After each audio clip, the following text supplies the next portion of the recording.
Hello, good morning, good afternoon, good evening. Who knows? Who knows when you're going to be watching this? That's the beauty of asynchronous learning, right? When last we met, we were discussing and doing a close reading of The Monkey's Paw by W. Jacobs. I believe we only got maybe a page or two into the story itself because I went over with you what the learning targets or lesson targets are for this part of the unit. And I went over with you what standards I am focusing on for this particular lesson. So I won't spend a lot of time with that. I also gave you a link because I gave you a copy of the PDF of these slides, and there is a link within them where you can access just the text of the story or the actual pages from the book that I show in these slides here. So you have two different options for reading, as well as a link to the audiobook. But I do want you reading and following along, not just listening. All right, so I believe we got to the bottom of the second page, and Mr., or I should say Sergeant Major Morris has been introduced to us.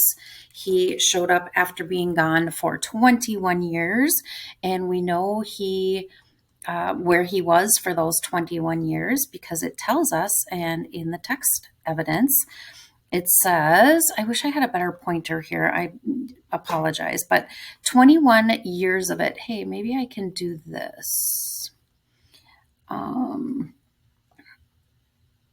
This isn't working the way I'd wanted it to, but I guess it kind of gets the point across. So 21 years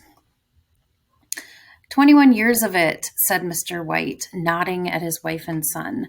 When he went away, he was a slip of a youth. So we know he's been gone 21 years. We have text evidence to support that. And we also have text evidence to support where he's been, which is India, because we have Mr. White say to Sergeant Major Morris, I'd like to go to India myself, said the old man. Just look around a bit, you know. So it's not like we have these characters who say, hi, I'm Sergeant Major Morris, and I've been in India for 21 years, because that would be kind of weird to read a story that way. That's not typically how somebody, would come over as a guest, right? And say, hi, I'm Mr. Sergeant Major Morris. I've been gone 21 years. I've been in India. Remember me? No, things unfold in story fashion. And so when I ask you for text evidence, sometimes you got to poke around a little bit to see where this text evidence exists. And then down here, we talked about the Mr. White mentions fakirs and jugglers. We talked about how there was this Western culture,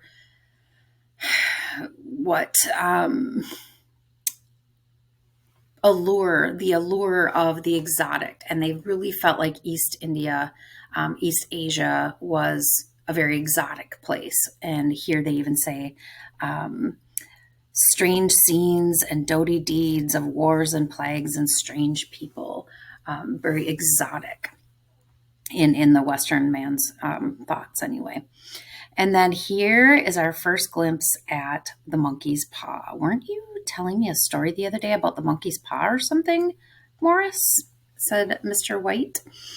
And so I have a slide here that I wanted to ask you where Sergeant Major Morris has spent the last 21 years. We just answered that. We have text evidence to say that he's been in India. What does this text say specifically about where he's been and how long he's been gone? It says he's been gone to India because Mr. White starts this conversation with him about, oh, I would like to go to India too. So that gives us the understanding that that's where Sergeant Major Morris has been. And it tells us precisely he's been gone for 21 years. And then here's a little more open-ended. Do you trust Sergeant Major Morris at this point? I mean, I guess we don't have a lot to not trust him about. So I don't know. I don't know how you would answer that. Or are you getting this feeling of foreboding? That is something you could answer yourself. But that's what we do as strong readers. We are consciously or unconsciously asking questions of the text as we read. And I believe I pointed out to you in part 1 what Mrs. White's attitude was toward him. I think she says something like tut tut, or I don't know. She just seems, her attitude toward him is interesting. And I don't know if that's because of something that happened in the past or his air, like maybe he has an air about him when he comes into the room.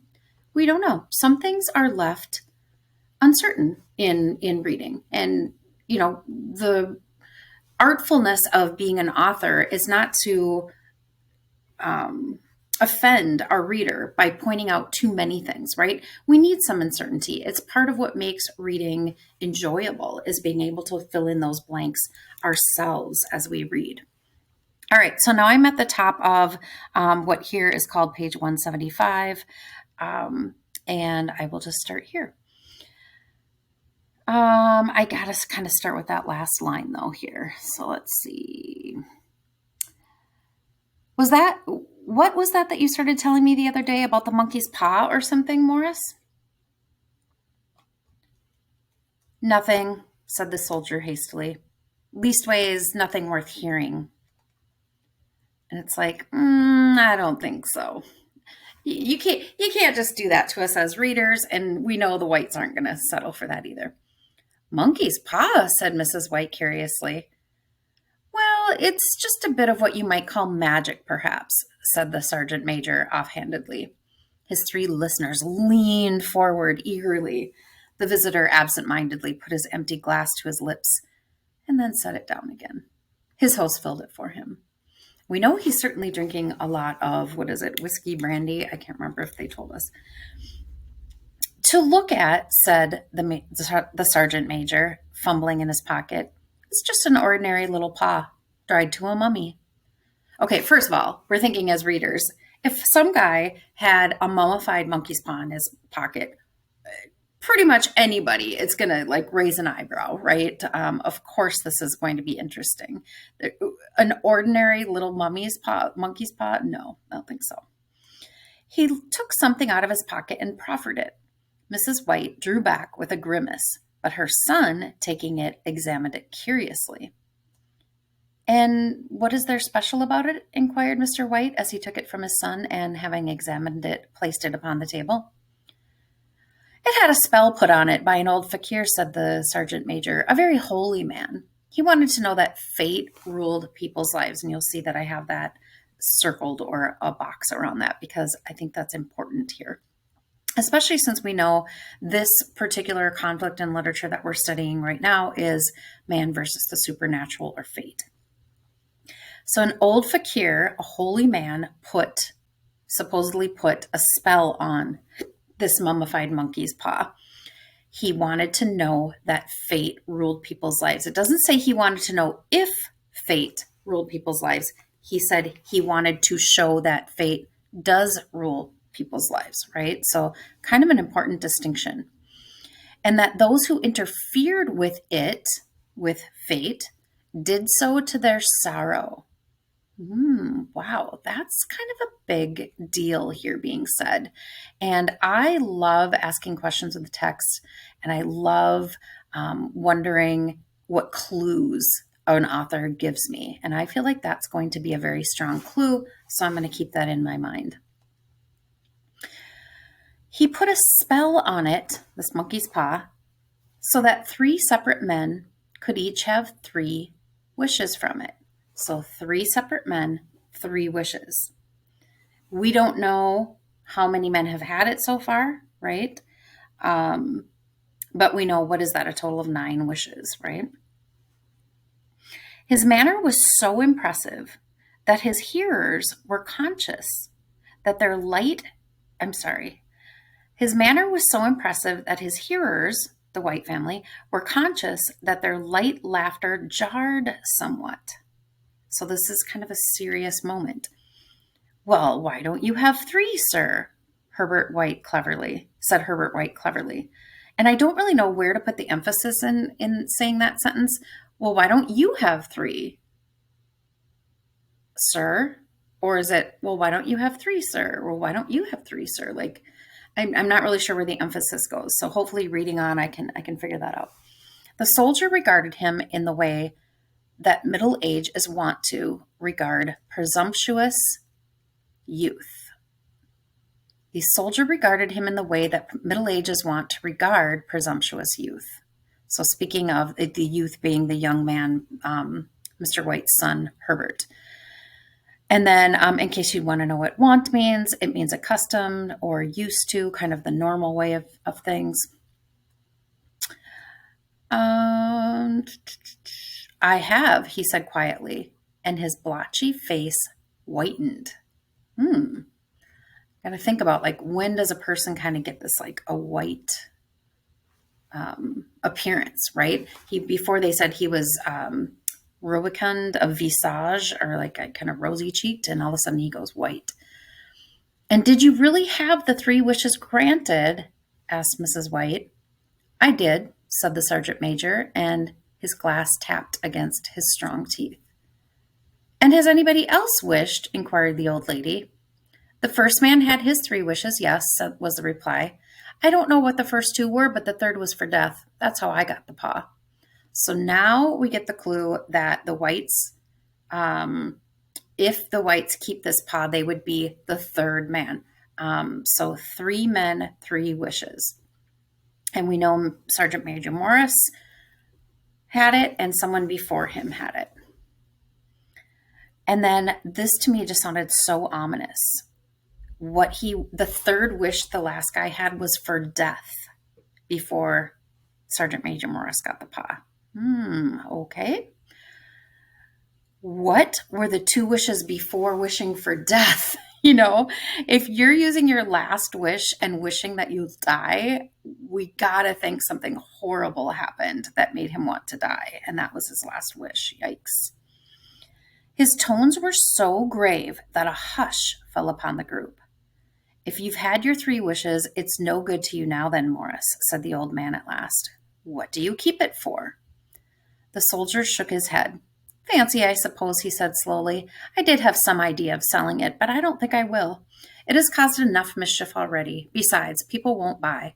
They think it's a fairy tale, some of them, and those who do think anything of it want to try it first and pay me afterward. They want to see if it works before they pay him for it. If you could have another 3 wishes, said the old man, eyeing him keenly, would you have them? I don't know, said the other. I don't know. He took the paw and dangling it between... Why can I not read? He took the paw and dangling it between his front finger and thumb, suddenly threw it upon the fire. White, with a slight cry, stooped down and snatched it off of the fire. Better let it burn, said the soldier solemnly. If you don't want it, Morris, said the old man, give it to me. I won't, said his friend doggedly. I threw it on the fire. If you keep it, don't... I didn't mean to do that. If you keep it... It's so zoomed in here that I have to move it over. Don't blame me for what happens. Pitch it on the fire again like a sensible man. All right, he says, don't blame me for what happens if you keep it. The other shook his head and examined his new possession closely. How do you do it? He inquired. Hold it up in your right hand and wish aloud, said the sergeant major. But I warn you of the consequences. I would call that warning number 2, if we're counting. Sounds like the Arabian Nights, said Mrs. White as she rose and began to set supper. Don't you think you might wish for 4 pair of hands for me? So that's her little dig, like, come and help me with dinner, right? And I did want to point out that allusion to the story Arabian Nights. If you've not read it, you should probably at least see what it's about, maybe Wikipedia or something. Find out why she's saying it sounds like Arabian Nights if you're not familiar with that story. And then I have a question for you here in the margin. Can you say, or could you say, that the sergeant warned them? Yeah, right? So far, we've seen him warn them twice, in my estimation. What text evidence can you show to prove your claim? So we'll talk about that in just a little bit, but I know one piece of text evidence that we could definitely use would be, I'm sorry, my zooming is going in and out. would be here, the at the bottom of page 175. I keep trying to move this in the wrong direction. Here we go. Let's see. I won't, he says, like Mr. White says, give it to me. And Sergeant Major Morris says, I won't. So he won't just hand it over. He says, I threw it on the fire. If you keep it, don't blame me for what happens. So he's not even willing to hand over the monkey's paw. So apparently he does think that it's full of a lot of power. And then I believe this is a second warning, but I warn you of the consequences. So if we were looking for text evidence, we would say the bottom of 174, top of 175, and then we would use those two quotes and then make sure that we cite our evidence using MLA guidelines. Her husband drew the talisman from his pocket, and then all three burst into laughter as the sergeant major, with a look of alarm on his face, caught him by the arm. If you must wish, he said gruffly, wish for something sensible. Mr. White dropped it back into his pocket and, placing chairs, motioned his friend to the table. In the business of supper, the talisman was partly forgotten, and afterward the three sat listening in an enthralled fashion to a second installment of the soldier's adventures in India. If the tale about the monkey's paw is not more truthful than those he has been telling us, said Herbert as the door closed behind their guest, just in time for him to catch the last train, we shan't make much of it. So I'm going to read that again and remove the filler. If the tale about the monkey's paw is not more truthful than those he has been telling us, we shan't make much of it. So they feel like he's been telling some tall tales as they sat around the fire and had dinner together. Did you give him anything for it, Father? Inquired Mrs. White, regarding her husband closely. Because remember, before, people were offering him money after they knew it worked. So he, it sounds like he was trying to sell it. The sergeant was trying to sell it before. So Mrs. White wants to know, did you use any of our hard-earned money to pay for this thing? A trifle, said he, coloring slightly, and a trifle is not much. It's a little something. I don't know. How much was it? He didn't want it, but I made him take it, and he pressed me again to throw it away. Likely, said Herbert with pretended horror. Why, we're going to be rich and famous and happy. Wish to be an emperor, Father? To begin with, then you can't be bossed around. He darted round the table, pursued by the maligned Mrs. White, armed with an antimacassar. And it shows us up here what an antimacassar is. It's that little lace doily thing that goes on the back of a chair. It doesn't always have to be a lace doily. Sometimes it's just a small piece of fabric, but it just keeps the back of the chair from getting hair oils on it and things. Mr. White took the paw from his pocket and eyed it dubiously. I don't know what to wish for, and that's a fact, he said slowly. It seems to me I've got all I want. If you only cleared the house, you'd be quite happy, wouldn't you? Said Herbert, with his hand on his shoulder. Well, wish for 200 pounds then. That'll just do it. His father, smiling shamefacedly at his own credulity, held up the talisman, as his son, with a solemn face somewhat marred by a wink at his mother, sat down at the piano and struck a few impressive chords. I wish for 200 pounds, said the old man distinctly. A fine crash from the piano greeted the words, interrupted by a shuddering cry from the old man. His wife and son ran toward him. It moved, he cried, with a glance of disgust at the object as it lay on the floor. As I wished, it twisted in my hands like a snake. Well, I don't see the money, said his son, as he picked it up and placed it on the table, and I bet I never shall. It must have been your fancy, Father, said his wife, regarding him anxiously.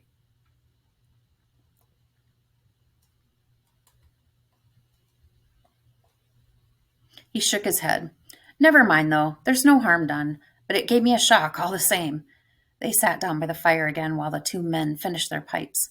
Outside, the wind was higher than ever, and the old man started nervously at the sound of a door banging upstairs. A silence, unusual and depressing, settled upon all three, which lasted until the old couple rose to retire for the night. One thing I wanted to point out, too, I made a slide here because We've been talking about annotations, and one thing that strong readers do is they make text to life connections while they're reading. And I had a text to life connection about talisman or good luck charms or whatever you want to call them.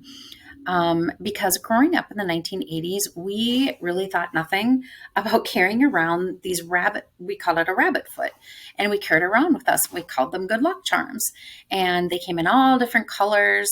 Mainly, they were usually about the same size, just a small little rabbit's foot on a keychain, and we would keep them in our pocket, or sometimes people put that little chain around their belt loop or something. But a lot of us carried these around in all different colors, and we would get them at carnivals, or we could even buy them at this store called Woolworths at the time, or Ben Franklin, which were called dime stores at the time. And we carried these around and we thought nothing of it. I don't know that I ever really made like a strong distinction, like, oh yeah, this was part of an animal at one point. I mean, I knew it was.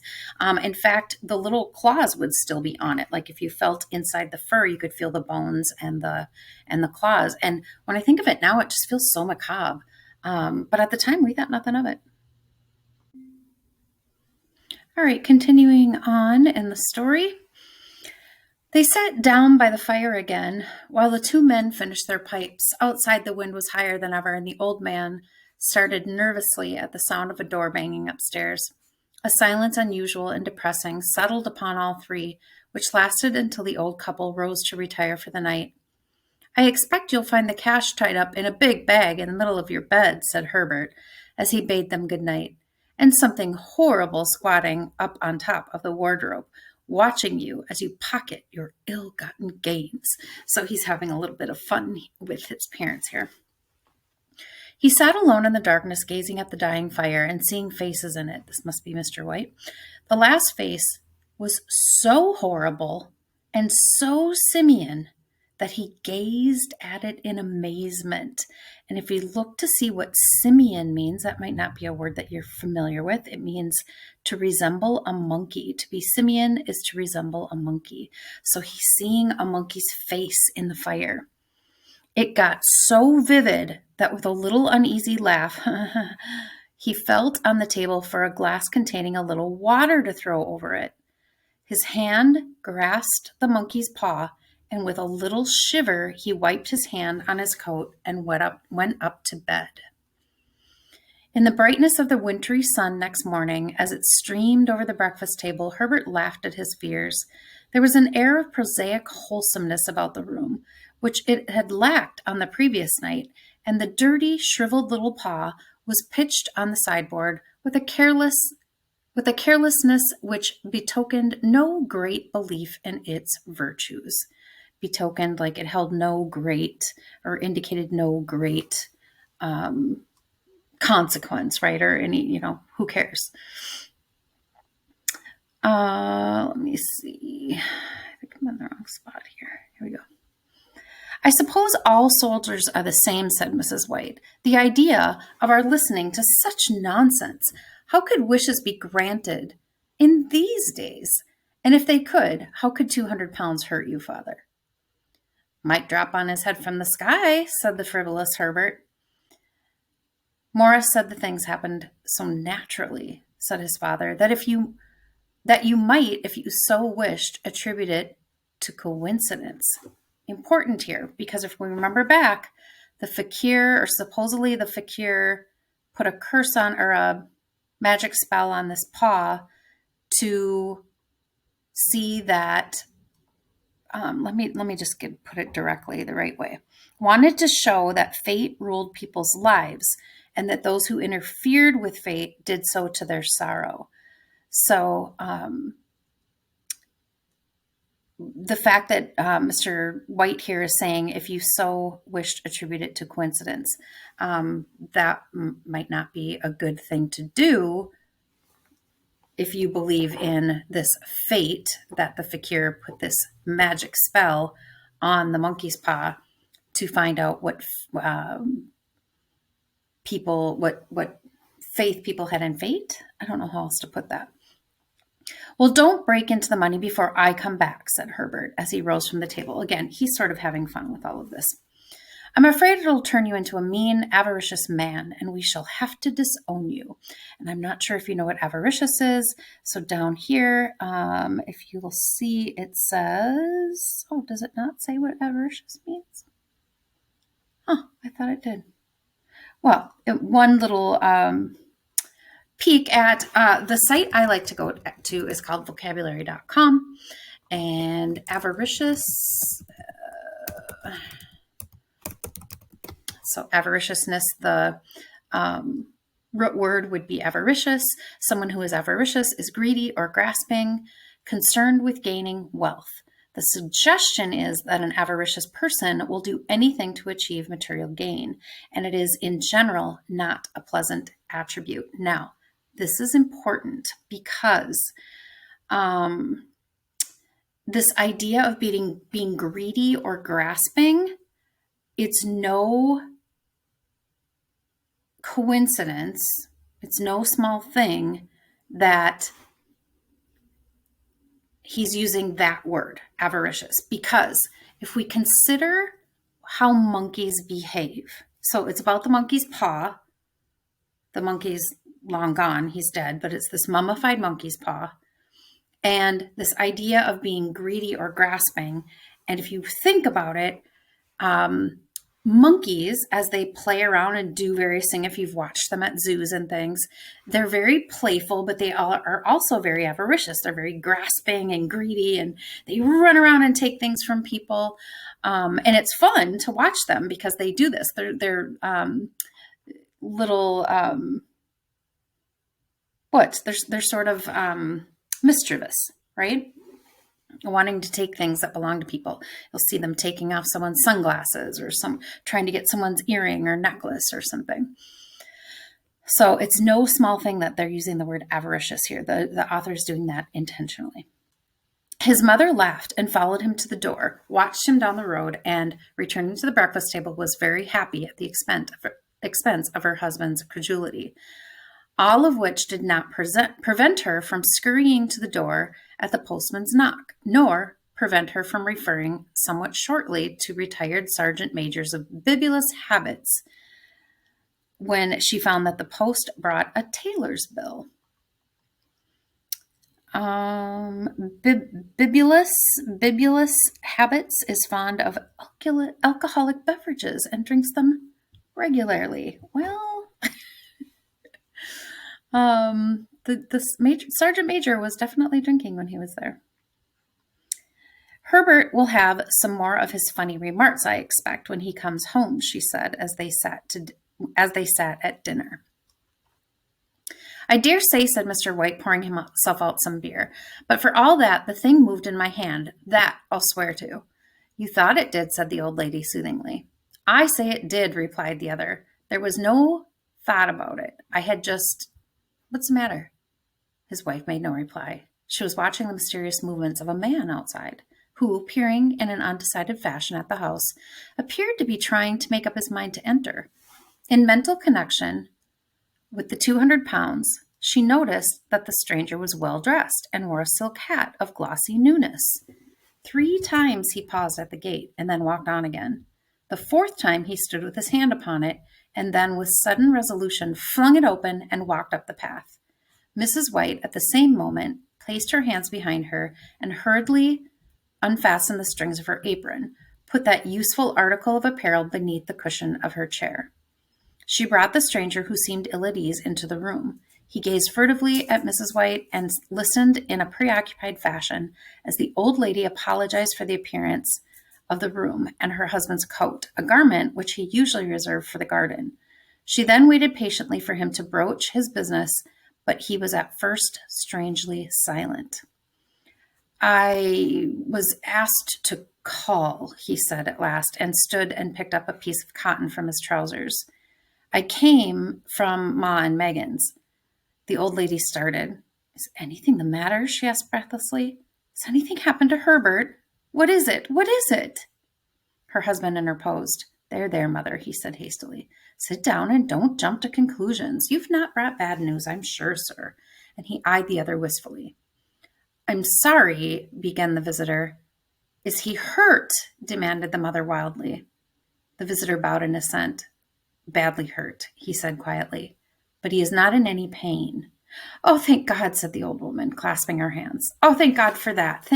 She broke off suddenly as the sinister meaning of the assurance dawned upon her, and she saw the awful confirmation of her fears in the other's averted face. So he won't look her directly in the eye. He's averting his gaze. She caught her breath and, turning to her husband, laid her trembling old hand upon his. There was a long silence.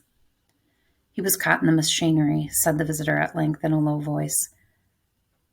Caught in the machinery, repeated Mr. White in a dazed fashion. Yes.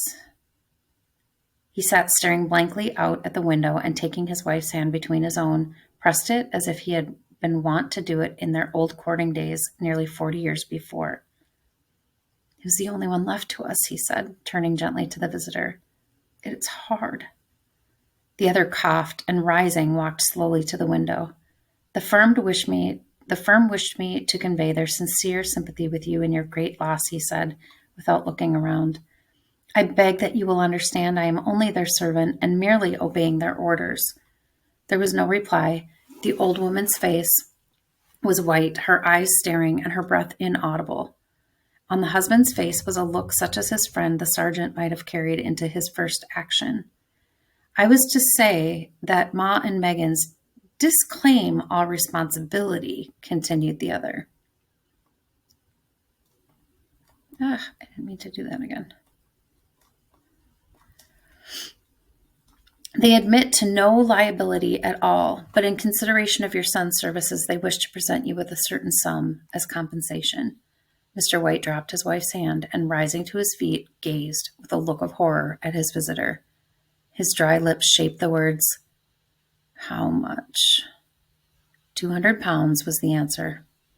Unconscious of his wife's shriek, the old man smiled faintly, put out his hands like a sightless man, and dropped, a senseless heap, to the floor. Hello, if it looks like I have changed clothing, I have. I am recording this part on a different day.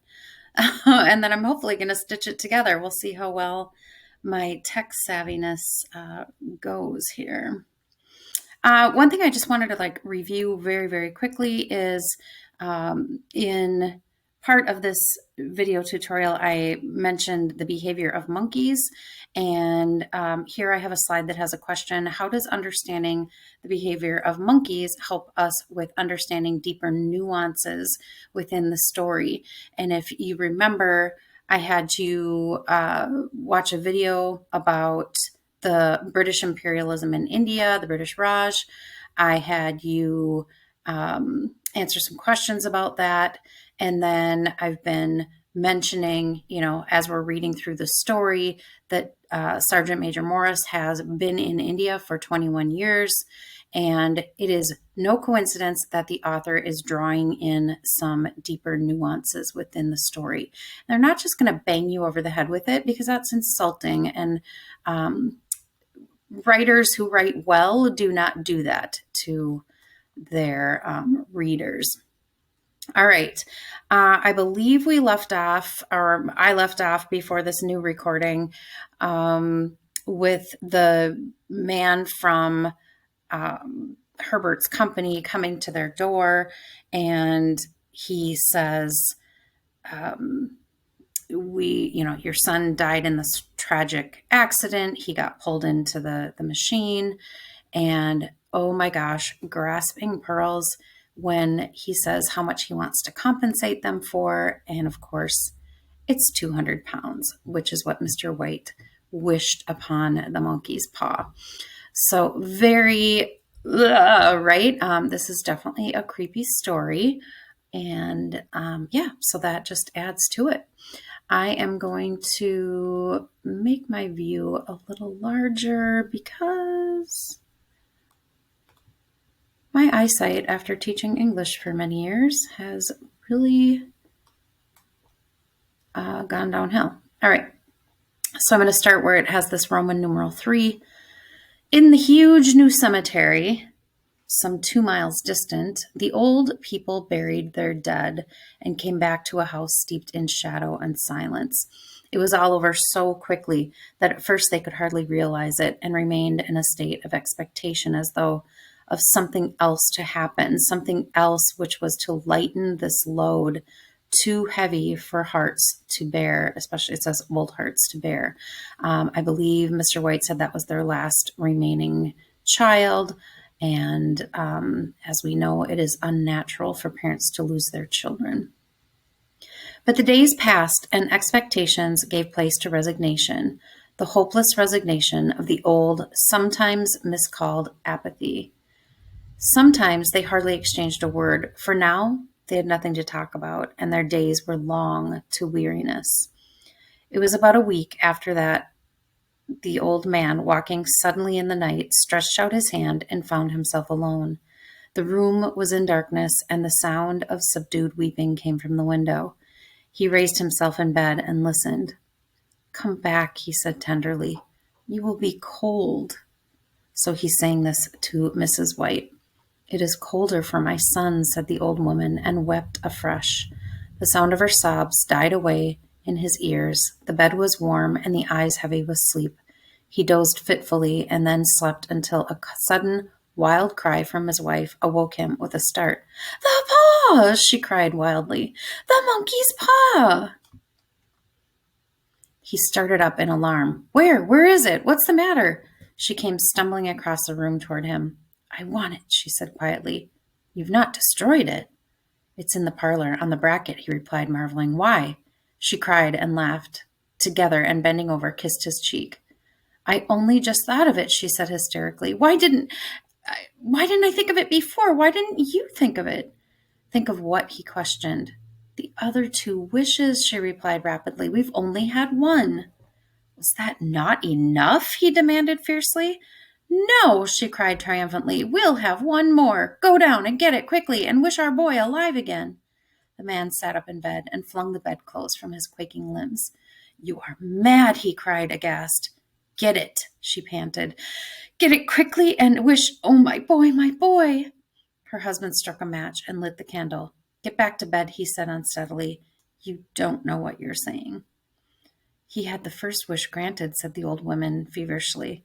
"Why not the second?" "A coincidence," stammered the old man.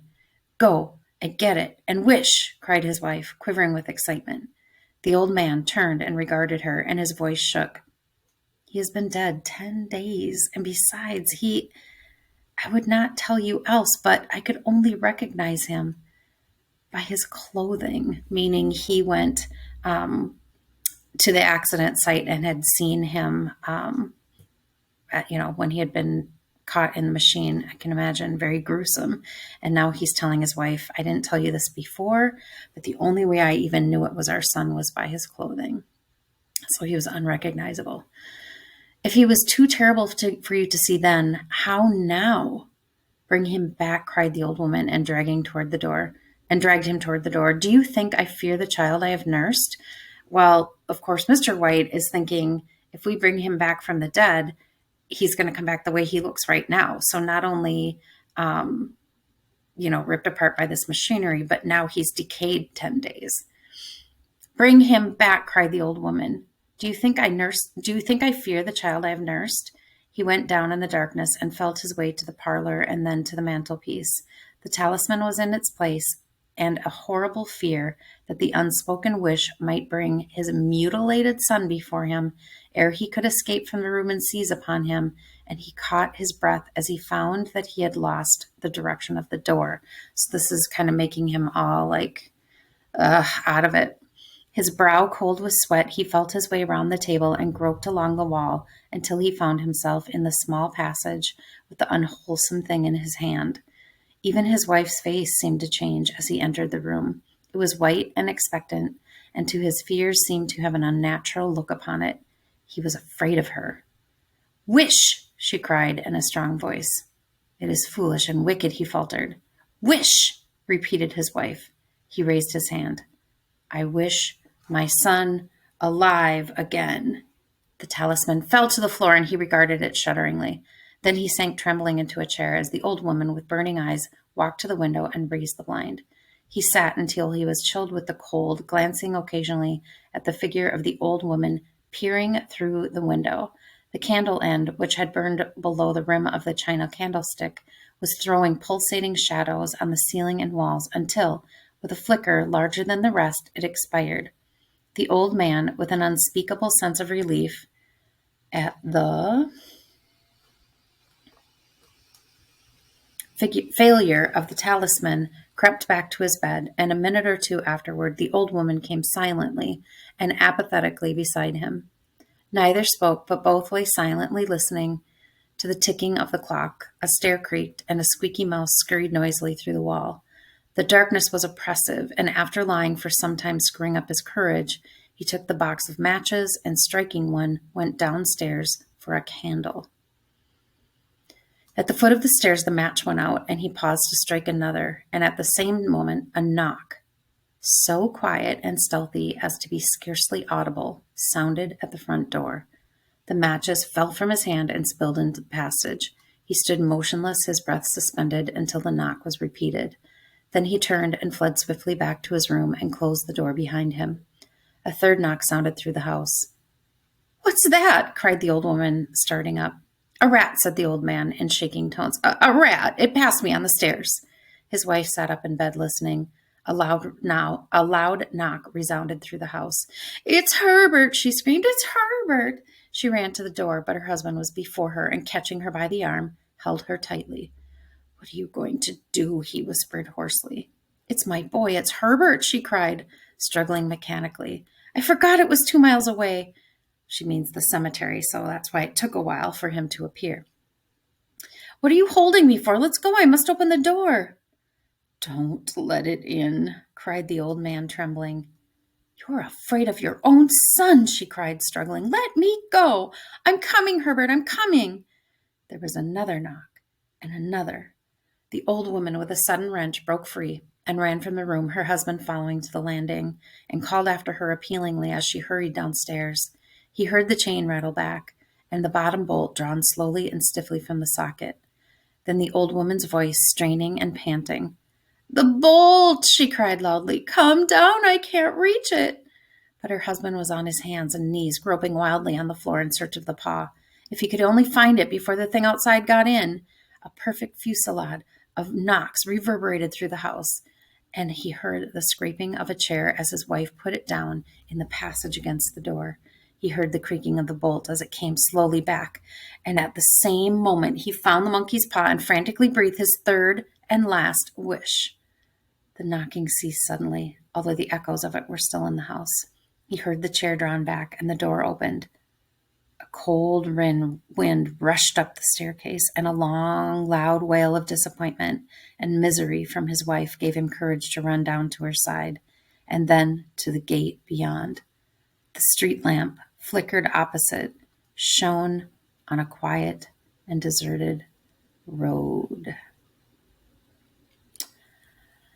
Oh, they have you guessing at what that third wish was. Hopefully you used your inference powers and managed to figure out what that third wish was.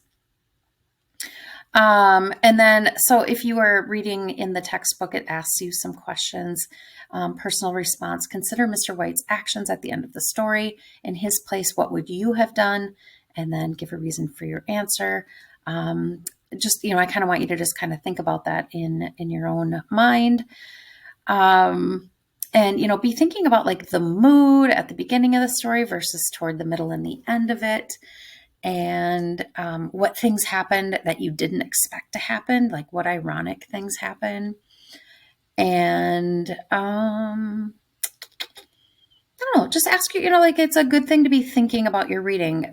Do you think Mr. White's first wish was a sensible choice? Why or why not? Before making his first wish, Mr. White says, "It seems to me I've got all I want." That's important, right? He's like, what do I even have to wish for? Everything I want is right here. I've got my wife and my child, my grown son, in this cozy inside of our cottage. So, I do wonder if that ties back to what we found out earlier, that this old fakir wanted to test this idea of fate. So if he's saying, I've got all I want, does he really need more? That idea of greed comes in here.